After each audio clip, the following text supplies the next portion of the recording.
기도하겠습니다. 거룩하신 하나님 아버지,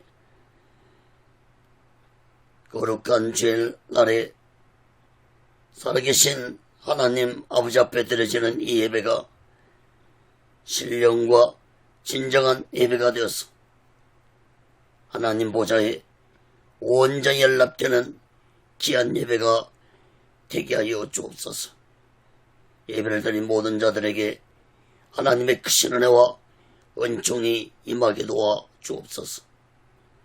한국교회를 붙잡아 주시고 북녘에 무너진 하나님의 재단도 수축해 주시옵시고 이 땅에서 두 번 다시 동족 간에 전쟁이 일어나지 않도록 막아 주옵소서.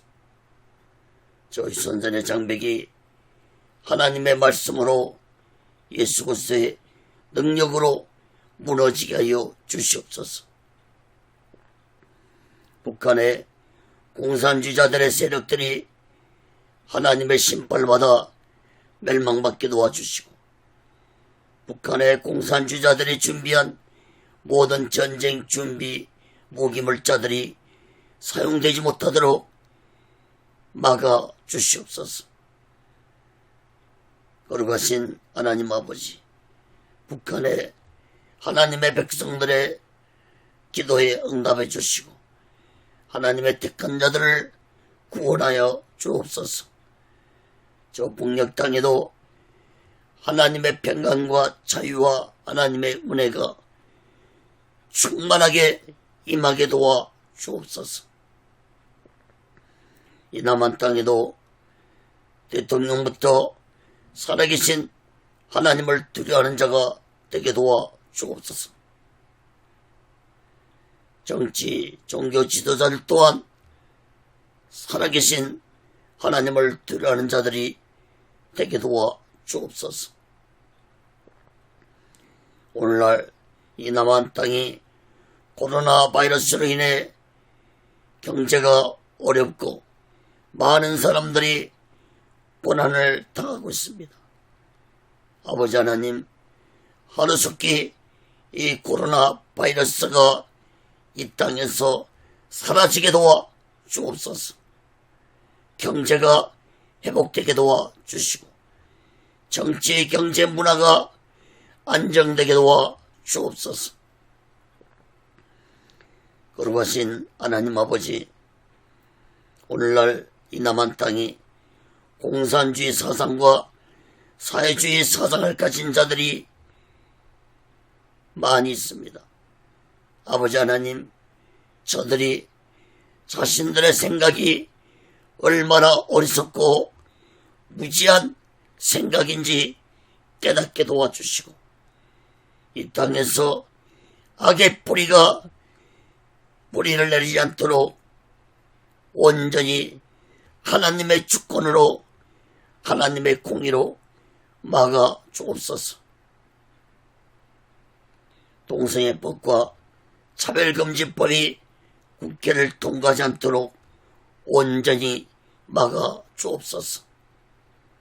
더 이상 이 땅에서 불법이 불의가 자행되는 나라가 되지 않게 주옵소서. 하나님의 주권으로 하나님의 공의로 온전히 다스림 받는 이 나라가 되게 도와 주옵소서.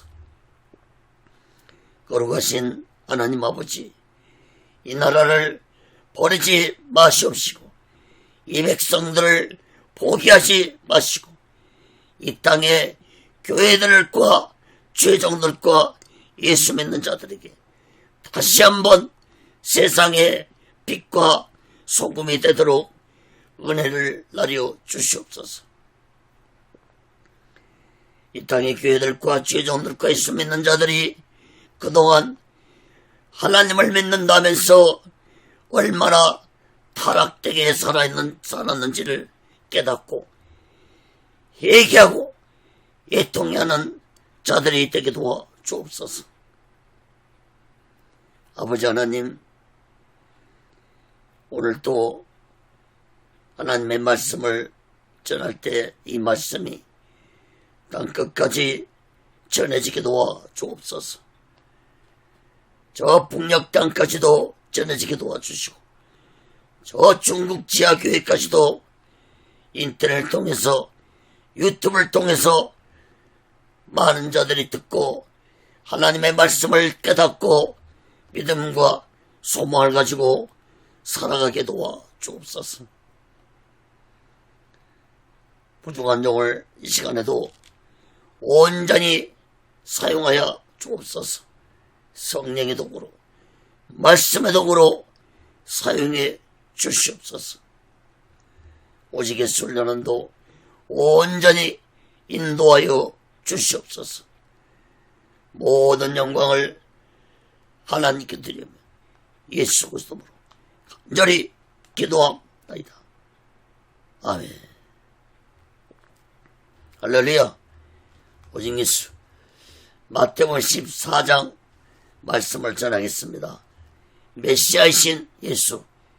이러한 제목으로 하나님의 말씀을 전할 때 여러분 모두에게 하나님의 크신 은혜와 은총이 임하기를 예수 그리스도로 간절히 축원합니다.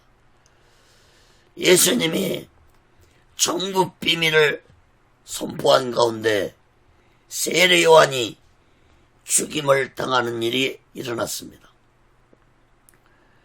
예수님은 세례 요한이 어떤 사명을 가지고 이 세상에 혼자인지 잘 알고 있었습니다.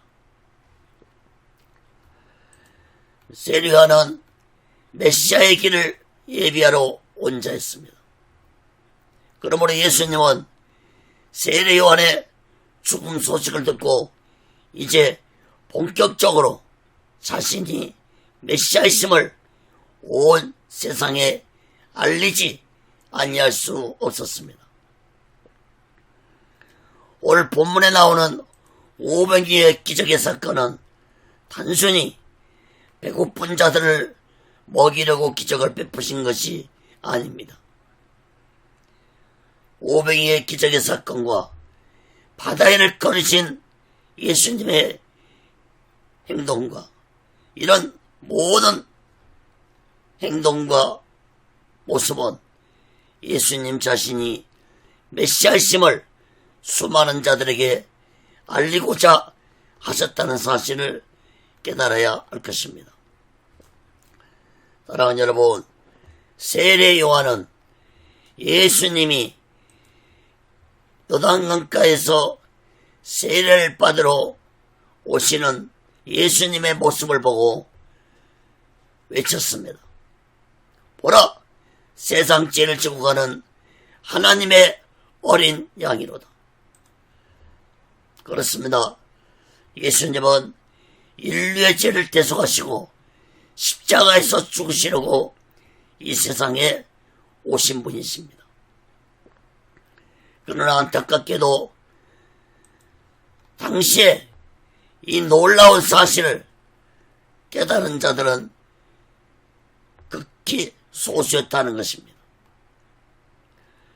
수많은 기적을 가장 가까이 본 예수님 제자들까지도 깨닫지 못했다는 것을 볼 때 당시에 영적으로 얼마나 어두운 시대였다는 것을 깨달아야 할 것입니다.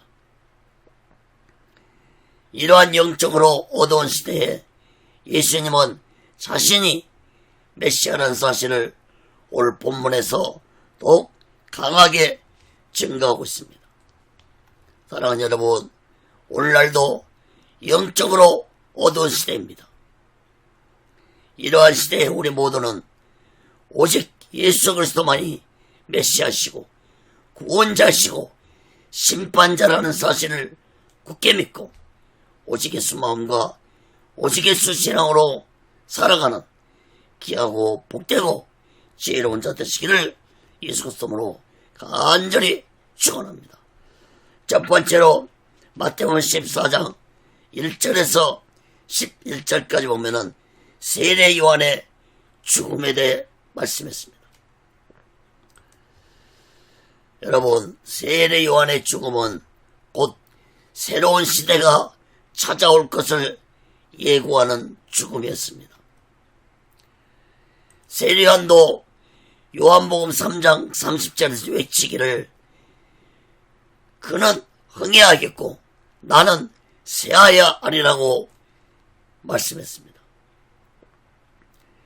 그는 흥해하겠다는 것은 곧 메시아로 오신 예수 그리스도는 흥해하겠지만 자신은 쇠할 것이라고 말한 것입니다. 여러분, 세례요한의 죽음에 대해서는 마가복음, 누가복음에서도 언급되고 있습니다. 세례요한의 죽음에 대해서 두 가지로 살펴보겠습니다. 첫째, 세례요한의 죽음의 원인입니다. 마태복음 14장 1절에서 4절 보겠습니다.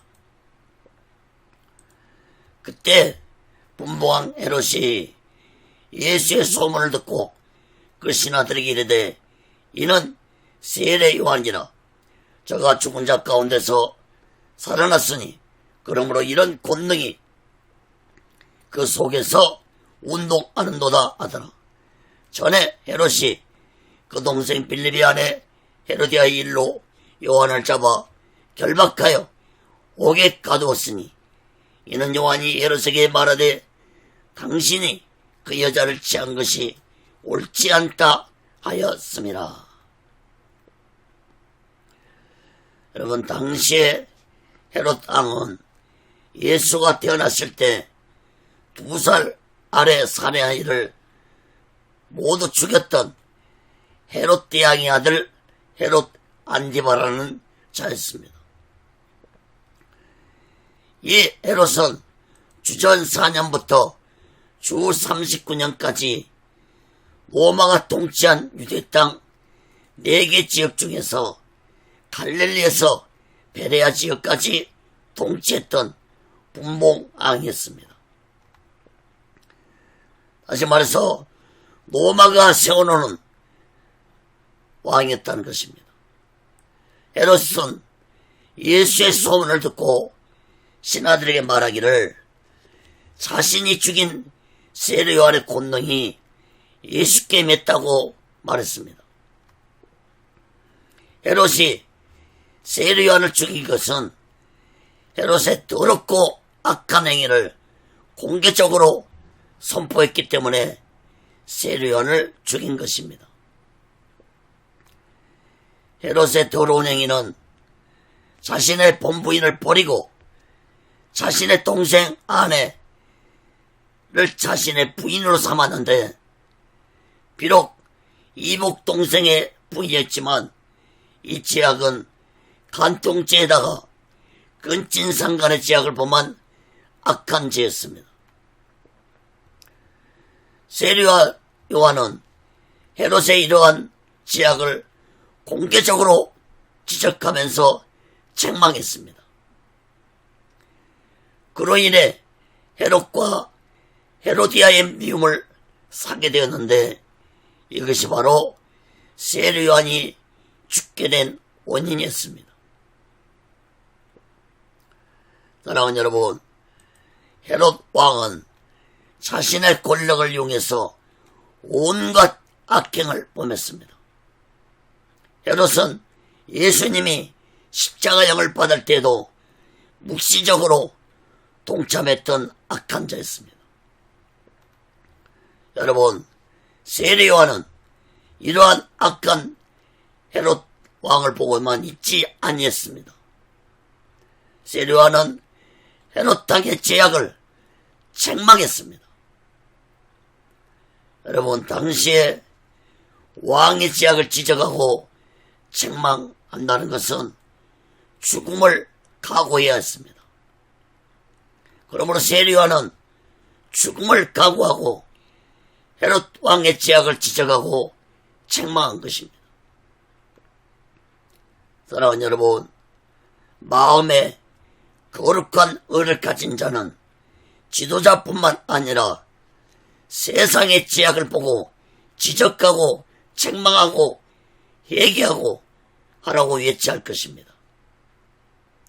예수님도 세례요한도 죄악으로 가득 찬 세상을 보고 회개하라고 외쳤습니다. 회개하라. 사랑하는 여러분, 오늘날 이 시대는 그 어느 시대보다도 죄악으로 가득 찬 시대입니다.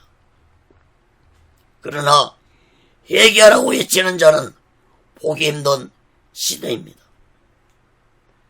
하나님의 거룩한 의를 가진 자는 지도자들의 죄악과 백성들의 죄악을 보고 지적하고 책망할 줄 알아야 합니다. 그들이 죄를 깨닫지 못하고 회개하지 않더라도 거룩한 의를 가진 자는 회개하라고 외쳐야 할 것입니다. 회개하라, 천국이 가깝다라고 외쳤던 예수님처럼, 세례요한처럼 우리 또한 외쳐야 할 것입니다.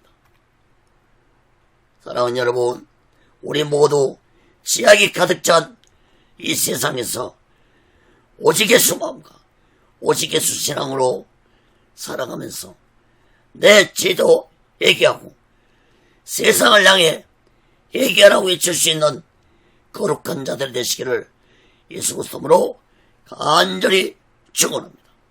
두 번째로 세례 요한을 죽인 악한 자들입니다. 마태복음 14장 5절에서 11절 봅니다.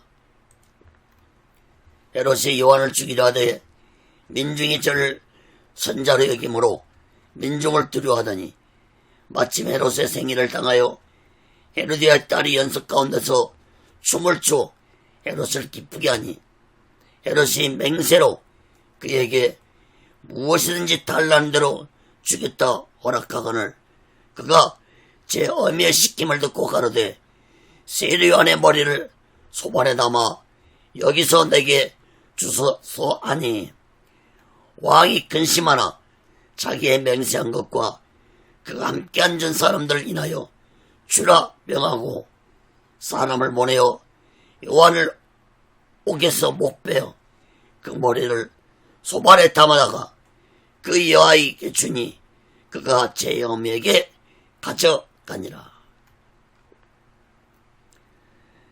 여러분, 헤롯은 세례요한을 죽이고 싶어도 백성들이 죽이지 못하고 있었습니다.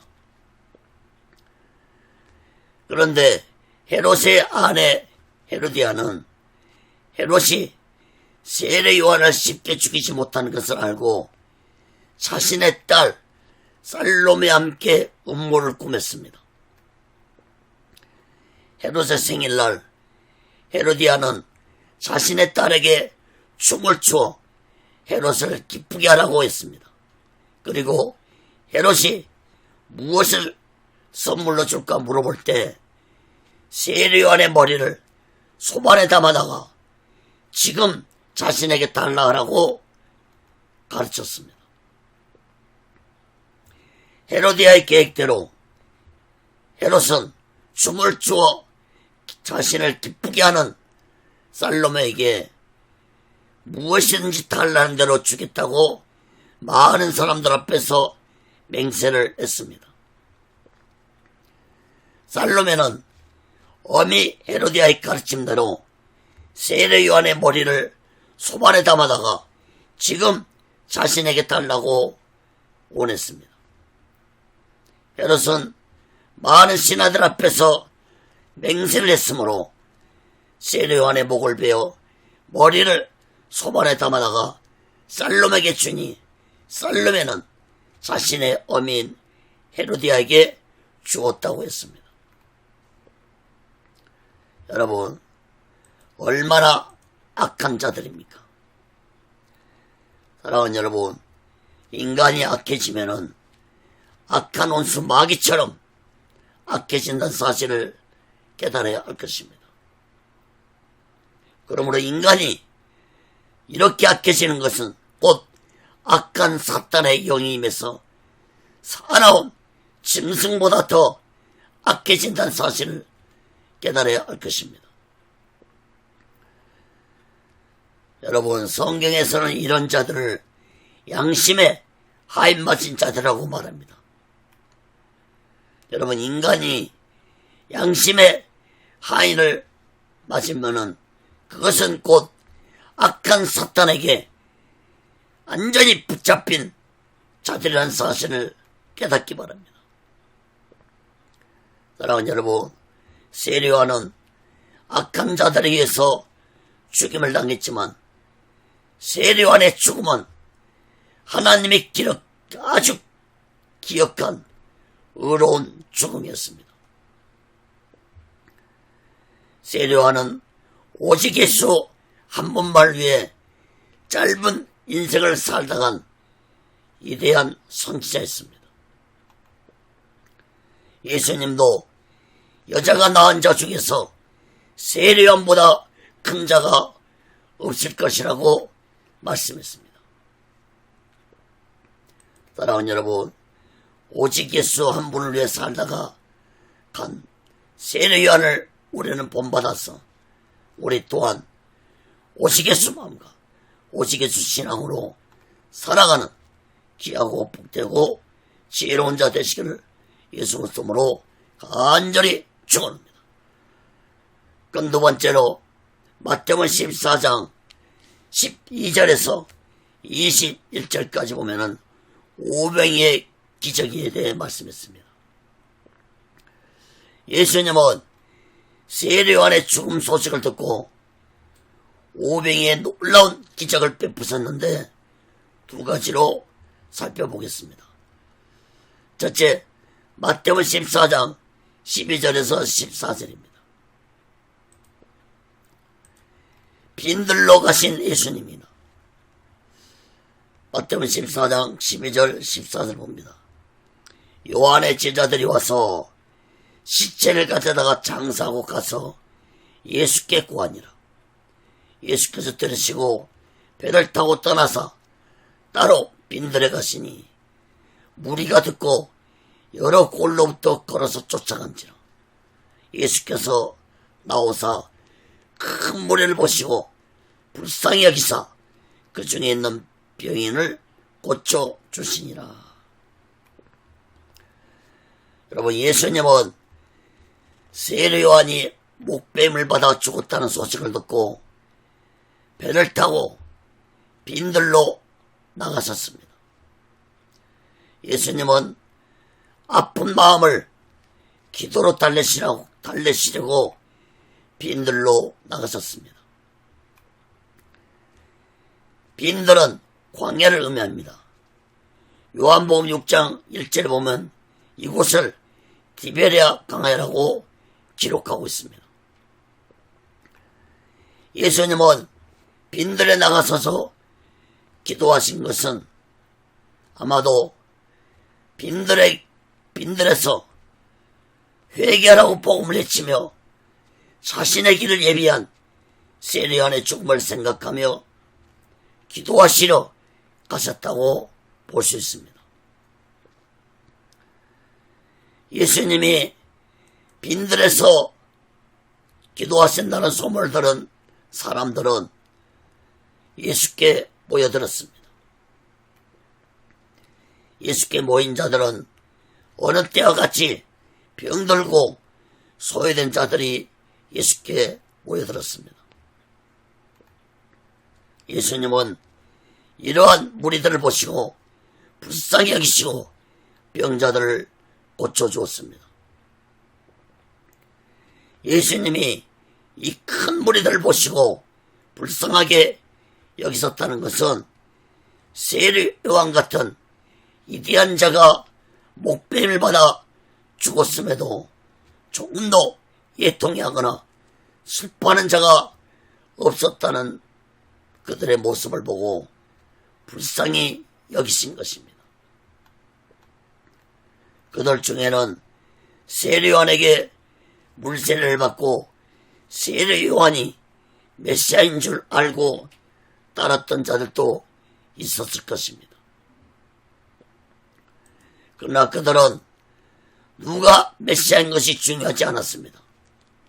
그들은 자신들의 문제나 해결받고 자신들의 병이나 고침받는 것이 우선이었습니다.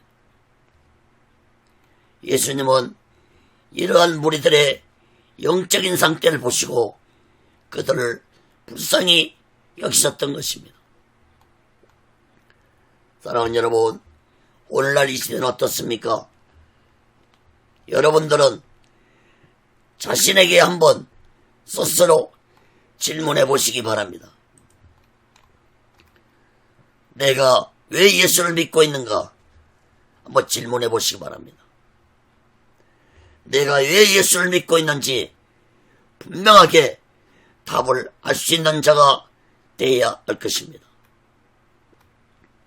진실로 나의 영혼을 위해서 예수를 믿고 있다면 진실로 내가 영적인 삶을 살아가고 있는지 내 자신을 살펴보시기 바랍니다.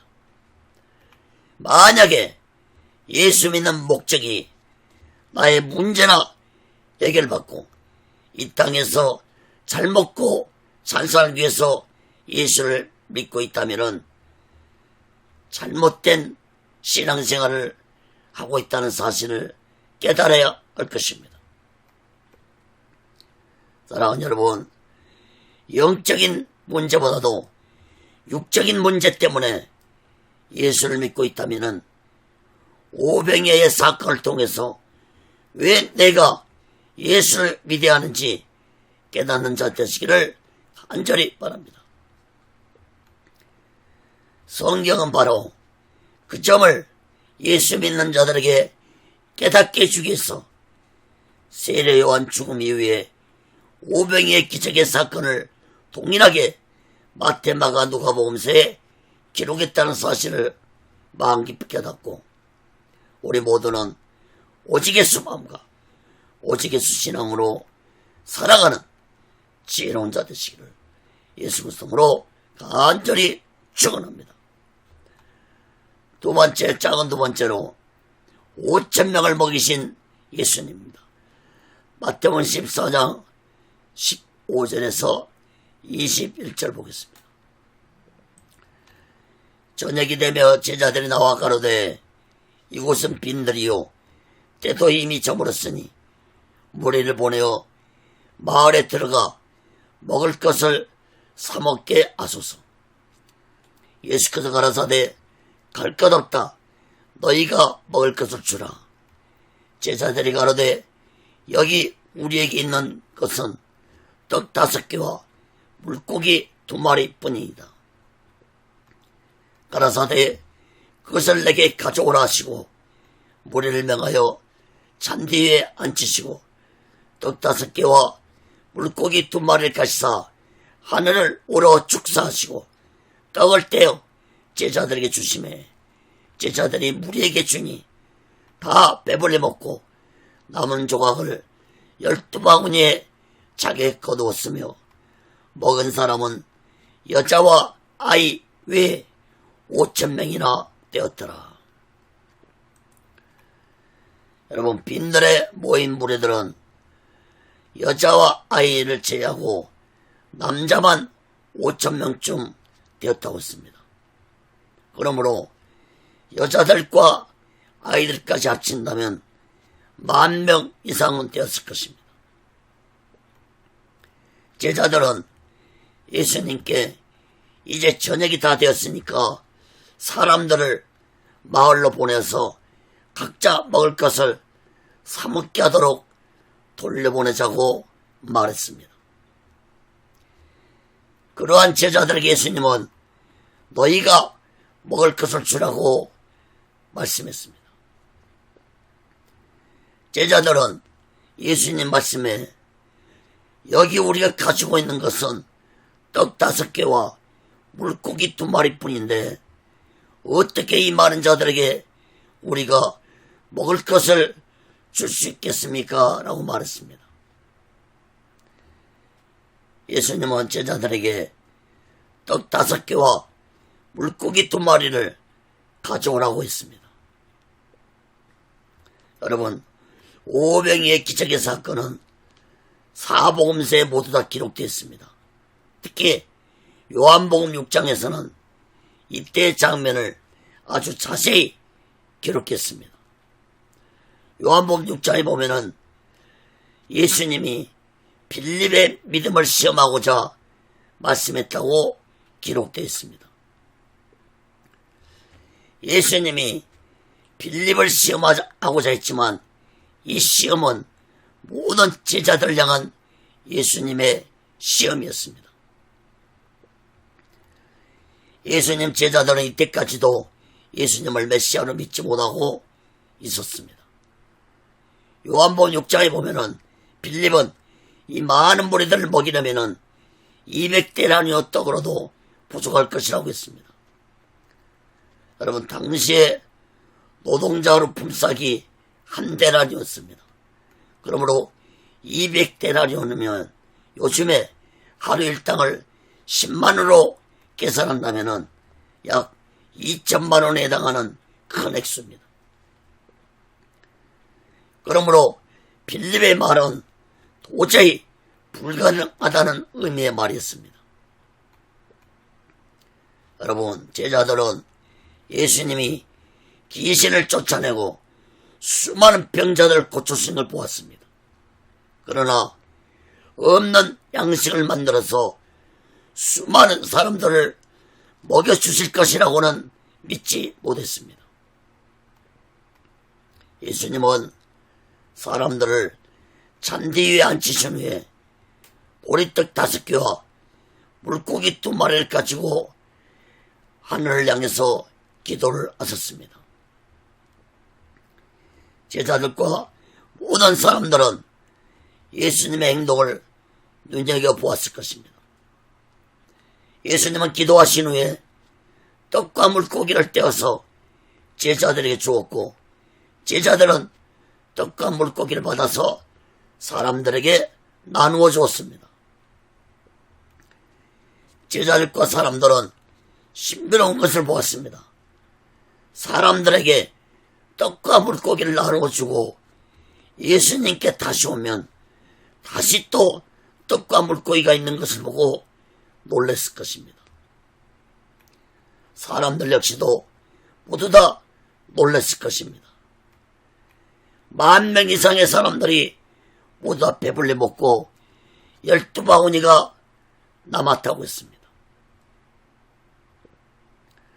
사랑하는 여러분, 오병이의 사건은 단순히 사람들의 배고픔을 해결해주는 기적의 사건이 아닙니다.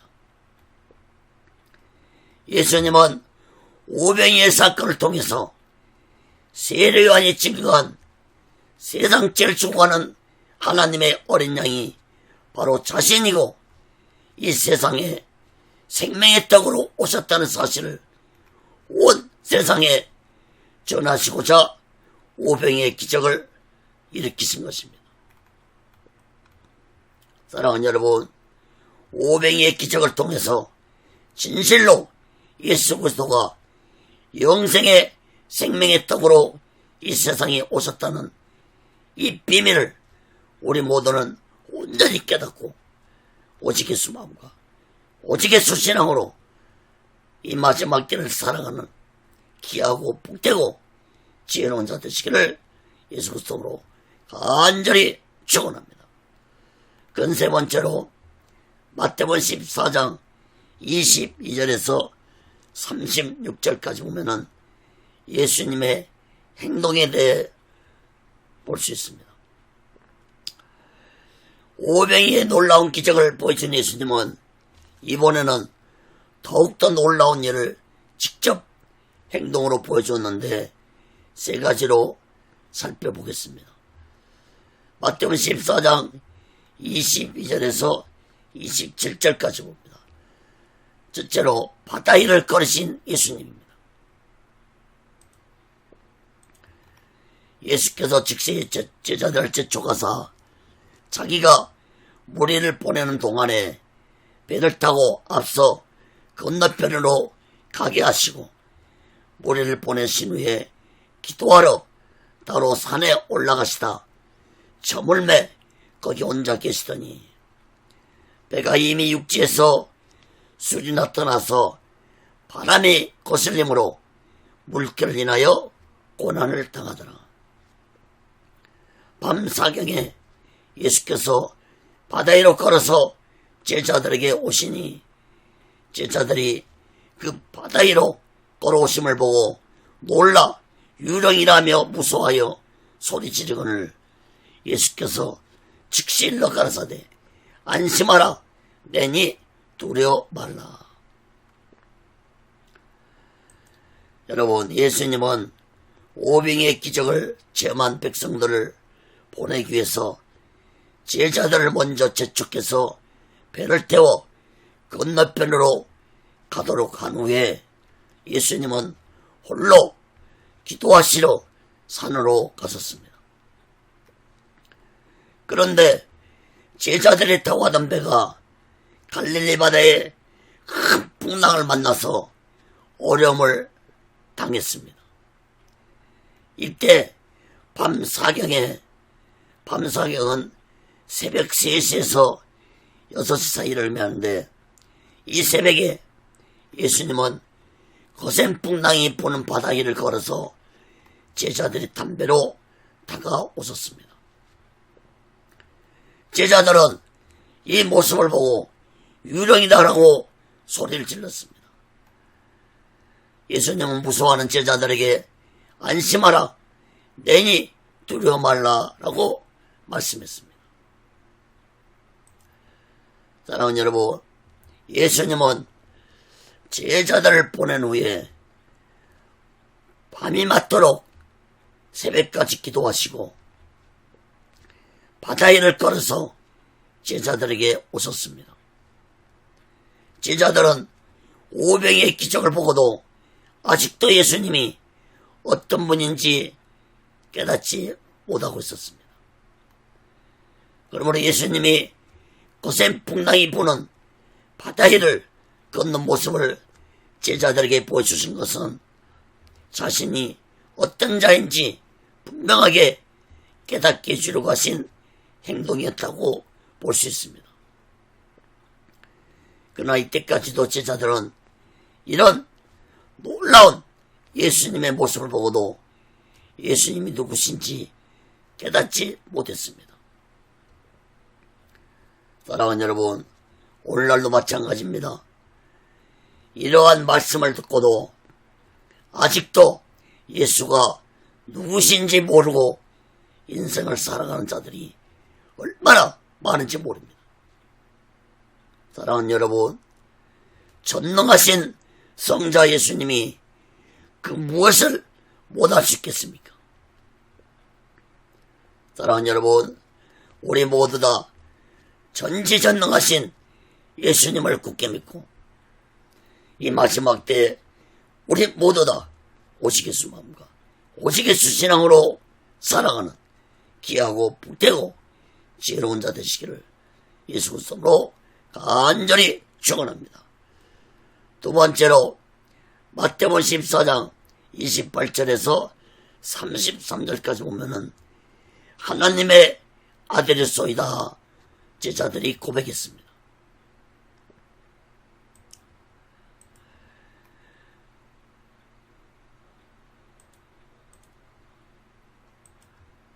베드로가 대답해 가로되 주여 만일 주시어던 나를 명하여 무리로 오라 하소서한데 오라 하시니 베드로가 배에서 내려 무리로 걸어서 예수께로 가되 바람을 보고 무서워 빠져가는지라 소리질러 가로되 주여 나를 구원하소서니 예수께서 즉시 손을 내밀어 저를 붙잡으시며 가로사대 믿음이 적은 자여 왜 의심하였느냐 하시고 배에 함께 오름에 바람이 그치는지라. 배에 있는 사람들이 예수께 절하며 가로되 진실로 하나님의 아들이소이다 하더라.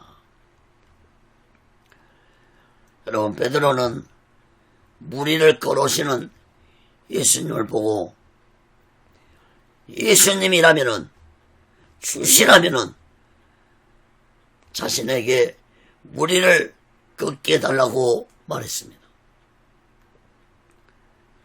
예수님은 베드로에게 오라고 했습니다. 그러자 베드로가 풍랑이 거세게 부는 바다를 걸어서 예수께로 갔습니다. 그러나 베드로는 거세게 불어오는 풍랑을 보고 그만 물속에 빠졌고 예수께 구해달라고 소리쳤습니다.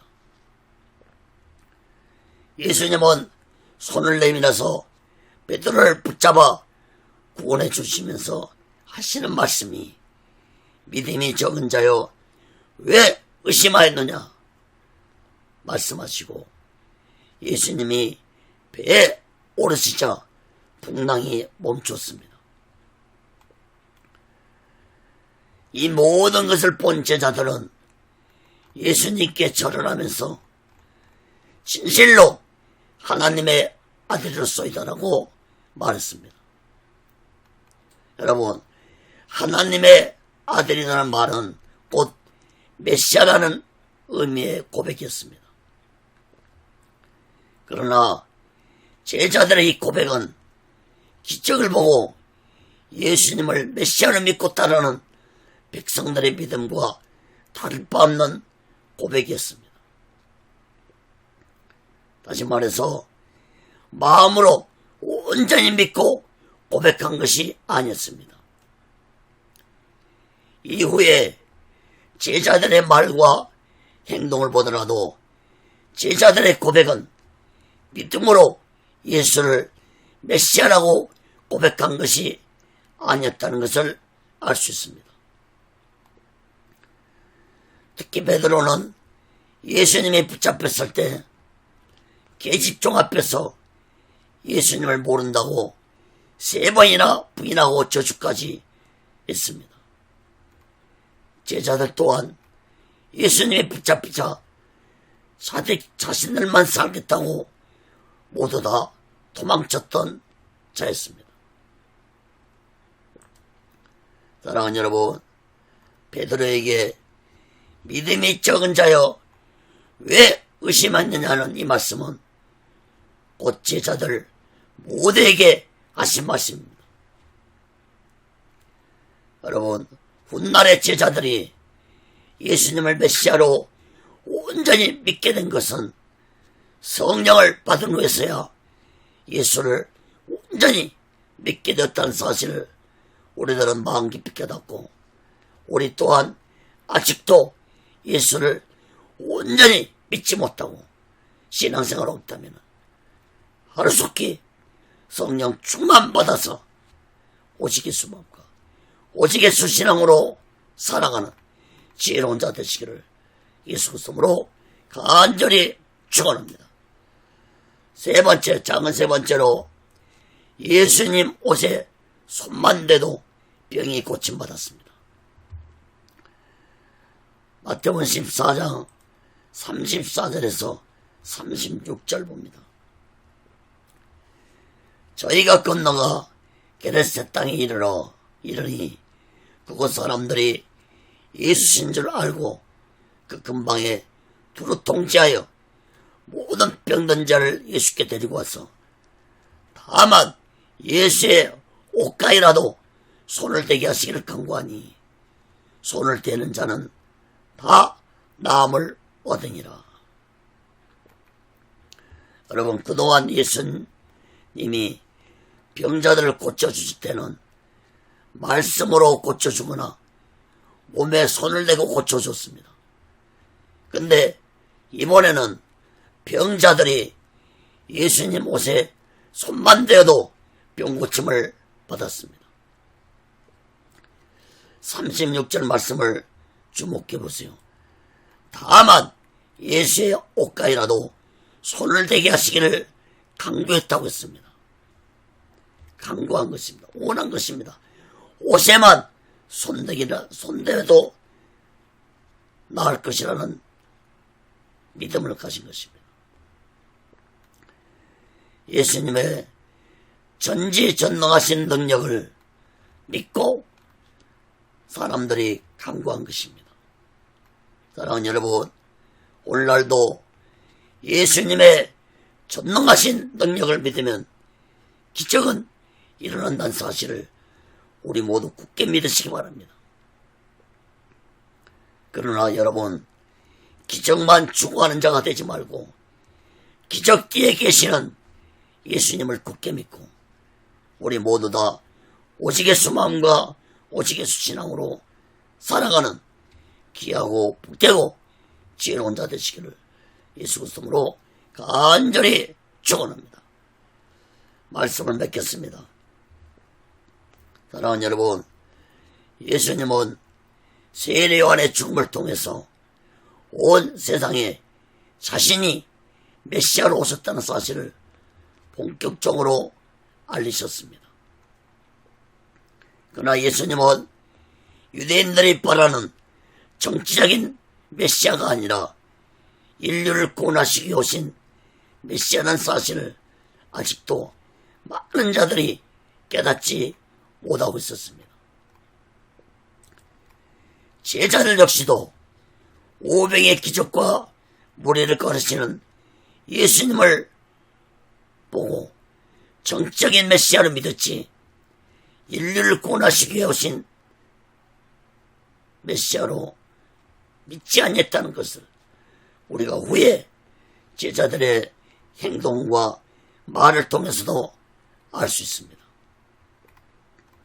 사랑하는 여러분, 수많은 기적을 보고도 예수를 알아보지 못한 어리석고 무지한 저 이스라엘 백성들 같은 자들이 되지 마시고 우리 모두는 인류의 죄를 대속하시고 십자가 위에서 자신의 온몸의 물과 피를 다 흘리시고 죽으신 예수 그리스도를 굳게 믿고 이 마지막 때에 우리 모두 다 오직 예수 마음과 오직 예수 신앙으로 살아가는 귀하고 복되고 지혜로운 자 되시기를 예수 그리스도로 간절히 축원합니다. 기도하겠습니다. 거룩하신 하나님 아버지, 진실로 예수 그리스도는 인류의 죄를 대속하시고 십자가 위에서 온몸의 물과 피를 다 흘리시고 돌아가신 구원자이셨습니다. 또한 전능자이셨고 심판자이셨습니다. 아버지 하나님, 기적만 보고 쫓는 저 이스라엘 백성들처럼 어리석고 무지한 자들 되지 않게 해주시고 기적 뒤에 계시는 예수님을 보고 오직 예수 마음과 오직 예수 신앙으로 살아가는 지혜로운 자들이 되게 하여 주옵소서. 오직 예수 훈련도 온전히 인도하여 주시옵소서. 모든 영광을 하나님께 드리며 예수 그리스도로 간절히 기도하옵나이다. 아멘.